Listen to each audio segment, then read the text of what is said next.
నమస్కారం ETV news కి స్వాగతం. ఫార్ములా ఈ కార్ రేసింగ్ కేసు అసెంబ్లీని కుదిపేసింది. ఉభయ సభలో బీఆర్ఎస్ సభ్యులు చర్చకు డిమాండ్ చేయడం గందరగోళానికి దారితీసింది.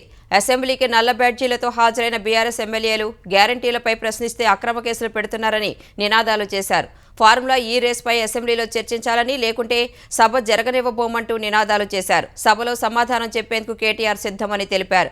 ఫార్ములా ఈ రేస్ కేసు అంశం ఒక వ్యక్తికి సంబంధించిన అంశమని, బిల్లు అనేది రాష్ట్ర ప్రజలకు సంబంధించిన అంశమని స్పీకర్ పేర్కొన్నారు. అయినా చర్చ చేపట్టాల్సిందేనంటూ బీఆర్ఎస్ ఎమ్మెల్యేలు ఆందోళన కొనసాగించారు. ఫార్ములా ఈ రేస్పై అసెంబ్లీలో చర్చించడానికి ప్రభుత్వానికి భయం ఎందుకని నిలదీశారు. స్పీకర్ పార్టీ నేతగా వ్యవహరించొద్దంటూ నినాదాలు చేశారు. ఈ క్రమంలో భూభారతి బిల్లుపై రెవెన్యూ మంత్రి పొంగులేటి శ్రీనివాసరెడ్డి చర్చ ప్రారంభించగా అప్పటికే నినాదాలు చేస్తున్న బీఆర్ఎస్ ఎమ్మెల్యేలు మంత్రికి అడ్డుపడ్డారు. స్పీకర్ పోడియం వైపు దూసుకువెళ్లేందుకు ప్రయత్నించారు. వారిని మార్షల్స్ అడ్డుకున్నారు. ఈ క్రమంలో పలువురు బీఆర్ఎస్ ఎమ్మెల్యేలు పేపర్లు చించేసి సభాపతి స్థానం వైపు విసిరారు. ఈ దశలో తీవ్ర గందరగోళం నెలకొనగా స్పీకర్ సభను 15 నిమిషాలు వాయిదా వేశారు. అటు ఓ వ్యక్తికి సంబంధించిన అంశంపై బీఆర్ఎస్ నేతలు అసెంబ్లీలో రచ్చ చేయడం సరికాదని రెవెన్యూ మంత్రి పొంగులేటి శ్రీనివాసరెడ్డి మండిపడ్డారు.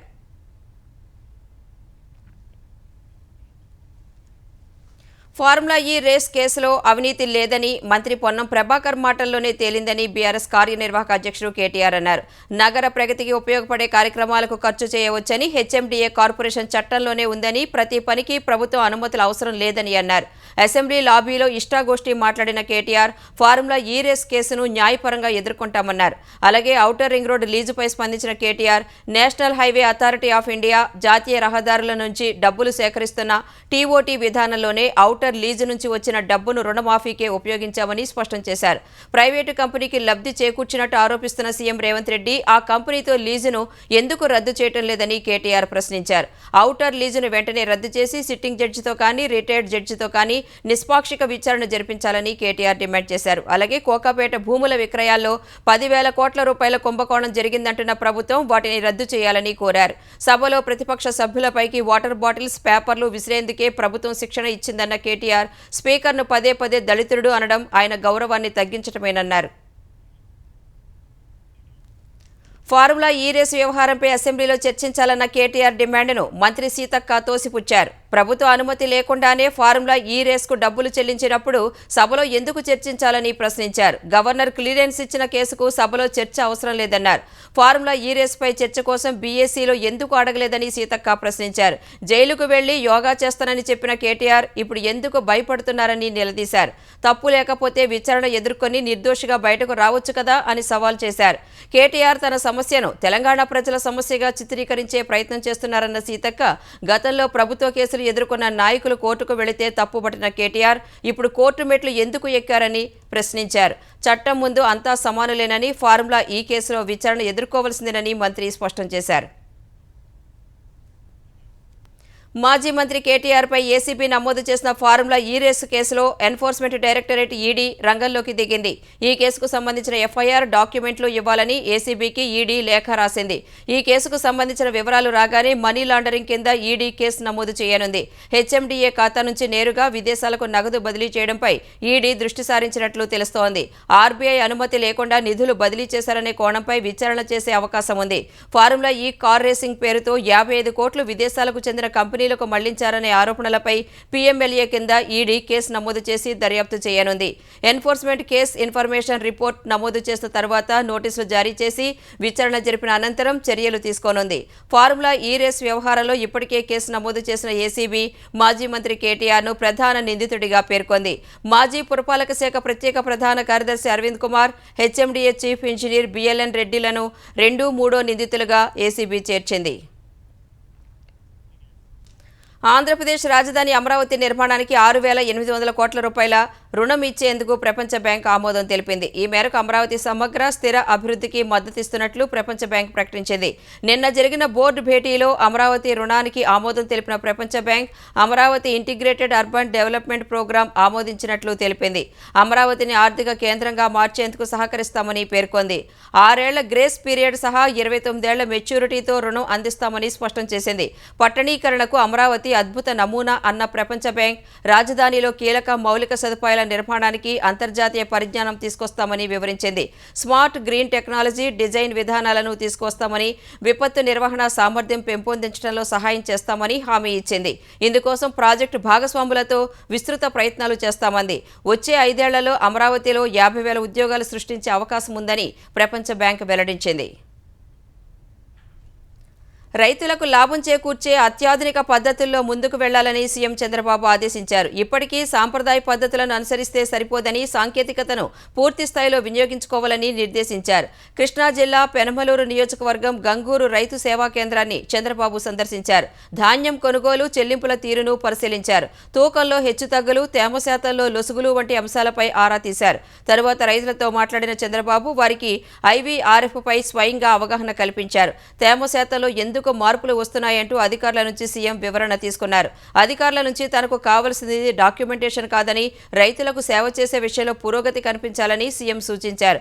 ఐవీఆర్ఎఫ్ ద్వారా రైతుల నుంచి తానే స్వయంగా అభిప్రాయాలు సేకరిస్తానని చంద్రబాబు తెలిపారు. విశాఖ రుషికొండపై అద్భుతమైన ప్యాలెస్ కట్టిన వైసీపీ సర్కార్ గిరిజన గ్రామాలకు రోడ్లు మాత్రం వేయలేకపోయిందని ఉప ముఖ్యమంత్రి పవన్ కళ్యాణ్ విమర్శించారు. పార్వతీపురం, మక్కువ మండలం బాగుజోలలో పర్యటించిన పవన్ అక్కడ 9 కోట్లతో నిర్మించే రోడ్లకు శంకుస్థాపన చేశారు. పెద్దలకు సమస్యలు చెబితేనే పనులు పూర్తవుతాయని, తనకు పనిచేయడం మాత్రమే తెలుసని చెప్పారు. గ్రామాలకు మంచి రోడ్లు ఉండాలన్న పవన్ దానికోసం కృషి చేస్తానని తెలిపారు. గిరిజన ప్రాంతాల్లో 2.5 ఏళ్లలో అభివృద్ధి చేసి చూపిస్తామని చెప్పారు. గిరిజన ప్రాంతాల్లో పర్యటించి సమస్యలు తెలుసుకుంటానని పేర్కొన్నారు. జమిలీ ఎన్నికలకు ఉద్దేశించిన 129వ రాజ్యాంగ సవరణ బిల్లులు సంయుక్త పార్లమెంటరీ కమిటీకి వెళ్లనున్నాయి. ఈ మేరకు కేంద్రం చేసిన ప్రతిపాదనకు లోక్సభ ఆమోదం తెలిపింది. ఈ ఉదయం లోక్సభ సమావేశం కాగానే కేంద్ర న్యాయశాఖ మంత్రి అర్జున్ రామ్ మేఘ్వాల్ 129వ రాజ్యాంగ సవరణ బిల్లులను జేపీసీకి పంపేందుకు ప్రతిపాదన పెట్టగా విపక్షాల ఆందోళన మధ్య మూజువాణి ఓటుతో లోక్సభ ఆమోదించింది. అనంతరం సభ నిరవధికంగా వాయిదా పడింది. జేపీసీలో 39 మంది ఉండగా లోక్సభ నుంచి 27 మంది, రాజ్యసభ నుంచి 12 మంది ఎంపీలు ఉన్నారు. బీజేపీ నుంచి పీపీ చౌదరి, అనురాగ్ ఠాకూర్, పురుషోత్తం రూపాలా, బన్సూరి స్వరాజ్, సంబిత్ పాత్ర తదితరులు ఉన్నారు. ప్రతిపక్షం నుంచి కాంగ్రెస్కు చెందిన ప్రియాంక గాంధీ, మనీష్ తివారీ, టీఎంసీకి చెందిన కళ్యాణ్ బెనర్జీ, ఎన్సీపీకి చెందిన సుప్రియా సూలే ఉన్నారు. తెలుగు రాష్ట్రాల నుంచి 5 ఎంపీలు ఉండగా బీజేపీ నుంచి కె లక్ష్మణ్, సీఎం రమేష్, తెలుగుదేశం పార్టీకి చెందిన హరీష్ బాలయోగి, జనసేన నుంచి బాలశౌరి, వైసీపీకి చెందిన విజయసాయి రెడ్డికి అవకాశం దక్కింది. అటు రాజ్యసభ కూడా జేపీసీలో ఉండే 12 మంది సభ్యులను నామినేట్ చేస్తూ తీర్మానాన్ని ఆమోదించింది.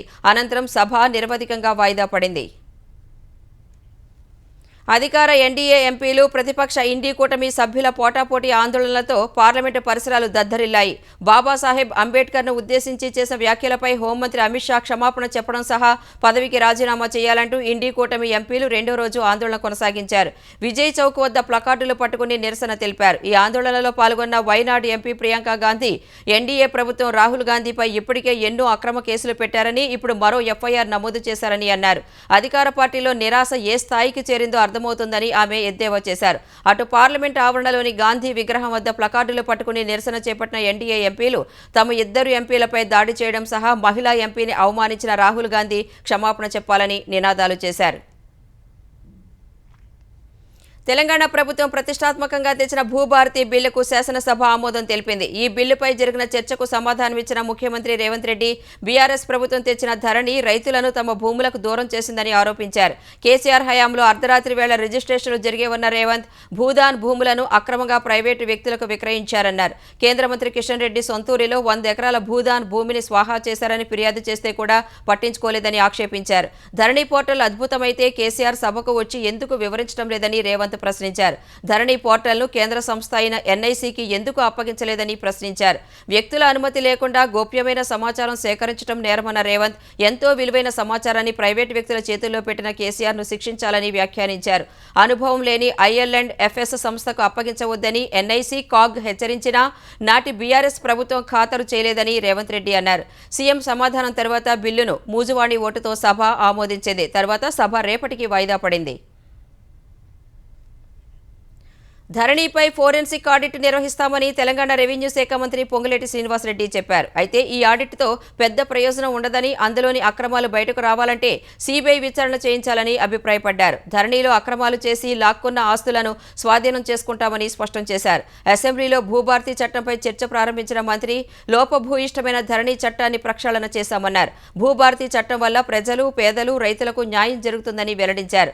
భూభారతి బిల్లును ఆమోదించకుండా బీఆర్ఎస్ సభ్యులు యత్నిస్తున్నారు ారని విమర్శించారు. సభ్య సమాజం తలదించుకునేలా వారి తీరు ఉందని పొంగులేటి మండిపడ్డారు. ప్రతిపక్ష నేత సభకు రారు, ప్రతిపక్ష నేత పాత్ర పోషించరన్న మంత్రి అబద్దాలతో ప్రజలను మభ్యపెట్టాలని బీఆర్ఎస్ చూస్తుందని విమర్శించారు. శాసనసభలో బీఆర్ఎస్ దౌర్జన్యాలను ప్రజలు గమనిస్తున్నారని మంత్రి పొంగులేటి అన్నారు. వైసీపీ మాజీ ఎంపీ నందిగం సురేష్కు సుప్రీంకోర్టులో ఎదురు దెబ్బ తగిలింది. నందిగం సురేష్కు మధ్యంతర బెయిల్ ఇచ్చేందుకు సుప్రీంకోర్టు నిరాకరించింది. వెలగపూడిలో మరియమ్మ హత్య కేసులో నందిగం సురేష్ను అరెస్టు చేశారు. ఈ కేసులో తనకు బెయిల్ ఇవ్వాలని సుప్రీంకోర్టును ఆశ్రయించారు. సురేష్ పిటిషన్పై జస్టిస్ దీపాంకర్ దత్తా, జస్టిస్ ప్రశాంత్ కుమార్ ధర్మాసనం విచారణ జరిపింది. నందిగం సురేష్కు మధ్యంతర బెయిల్ ఇచ్చేందుకు ధర్మాసనం నిరాకరించింది. తదుపరి విచారణ జనవరి 7కు వాయిదా వేసింది. బంగాళాఖాతంలో కొనసాగుతున్న తీవ్ర అల్పపీడన ప్రభావం వల్ల ఆంధ్రప్రదేశ్లో పలు చోట్ల జోరు వర్షాలు పడుతున్నాయి. కోస్తాంధ్రలో చాలా చోట్ల మోస్తరు నుంచి విస్తారంగా వర్షాలు కురుస్తున్నాయి. గడిచిన 24 గంటల్లో శ్రీకాకుళం జిల్లాలోని కంచిలిలో అత్యధికంగా 17.2 సెంటీమీటర్ల వర్షపాతం నమోదవగా విజయనగరం జిల్లా మెంటాడలో 6 సెంటీమీటర్ల వర్షపాతం నమోదైంది. రాయలసీమ జిల్లాలో కొన్ని చోట్ల ఉరుములతో కూడిన జల్లులు పడుతున్నాయి. తీరం వెంట గంటకు 40 నుంచి 50 కిలోమీటర్ల వేగంతో గాలులు వీచే అవకాశం ఉందని వాతావరణ శాఖ హెచ్చరికలు జారీ చేసింది. మరో 2 రోజులు మత్స్యకారులు చేపల వేటకు వెళ్లరాదని సూచించింది.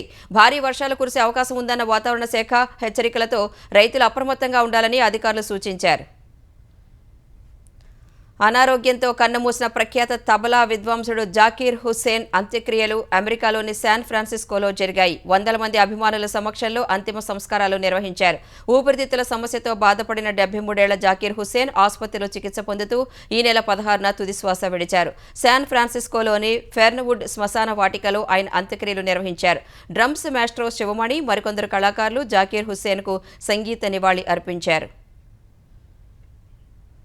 హర్యానా మాజీ CM Indian National Lok Dal chief Om Prakash Chautala కన్నుమూశారు. గురుగ్రామ్లోని తన నివాసంలో ఉన్న 89 ఏళ్ల చౌటాలాకు గుండెపోటు రాగా హుటాహుటీన ఆసుపత్రికి తరలించారు. అప్పటికే ఆయన తుదిశ్వాస విడిచినట్లు వైద్యులు తెలిపారు. మాజీ ఉప ప్రధాని దేవీలాల్ కుమారుడైన ఓం ప్రకాష్ చౌటాలా 1989 నుంచి 2005 మధ్య 5 సార్లు హర్యానా ముఖ్యమంత్రిగా బాధ్యతలు నిర్వహించారు. చౌటాలా మృతిపై ప్రధాని నరేంద్ర మోదీ సంతాపం వ్యక్తం చేశారు.